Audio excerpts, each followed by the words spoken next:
Praise the lord. ఈరోజు సామెత నేర్చుకుందామా? సామెతల గ్రంథం 15వ అధ్యాయం 18వ వచనం. కోపోద్రేకి అగువాడు కలహము రేపును, దీర్ఘశాంతుడు వివాదము నడిచివేయును. కోపము ఉద్రేకము ఎప్పుడు అక్కచెల్లు అందములాగానే ఉంటారు. కోపం ఉన్న చోట ఖచ్చితంగా ఉద్రేకం ఉంటుంది. ఈ కోపోద్రేకం వల్ల ఏం జరుగుతుందో తెలుసా? కలహాలు రేగుతూ ఉంటాయి, జగడాలు పుడుతూ ఉంటాయి, కొట్టుకోవడం, తన్నుకోవడం, తిట్టుకోవడం, చివరికి చంపుకోవడం, ఘోరాతి ఘోరమైనటువంటి నష్టాలకు వీరి జీవితాలు వెళ్ళిపోతాయి.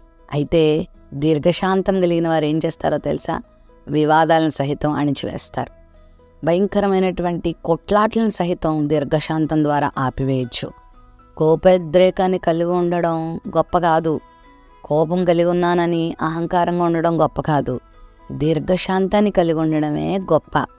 అదే దైవికమైన లక్షణం, అదే దైవత్వం. మరి నీలో ఏముంది? కోపం ఈజీగానే వస్తుంది, దీర్ఘశాంతం అంత ఈజీగా రాదు. దాన్ని నువ్వు ప్రాక్టీస్ చేసుకుంటేనే వస్తుంది. దాన్ని నువ్వు ప్రభు దగ్గర గోజాడుకుంటేనే వస్తుంది. ప్రభు వాక్యం దగ్గరికి వస్తే, ఆయన వాక్యానికి లోబడితే దీర్ఘశాంతం వస్తుంది. నువ్వు దీర్ఘశాంతాన్ని కలిగి ఉంటావా? కుటుంబ జీవితంలో కావచ్చు, నీ వ్యక్తిగత జీవితంలో కావచ్చు, నీ ఉద్యోగంలో కావచ్చు, నీ స్నేహితుల దగ్గర కావచ్చు, నీ బిడ్డల దగ్గర కావచ్చు, భార్యాభర్తల మధ్యలో కావచ్చు. దీర్ఘశాంతం చాలా ఆశీర్వాదకరంగా ఉంటుంది, చాలా మేలుకరంగా ఉంటుంది. కోపోద్రేకాలు మాత్రం చాలా గందరగోళాన్ని సృష్టిస్తుంది, చాలా భయోత్పాతాలను సృష్టిస్తుంది, చాలా నష్టాలను కలుగు చేస్తుంది. కనుక దీనత్వం కలిగి దీర్ఘశాంతం కలిగి జీవించటం అందరికీ మంచిదే.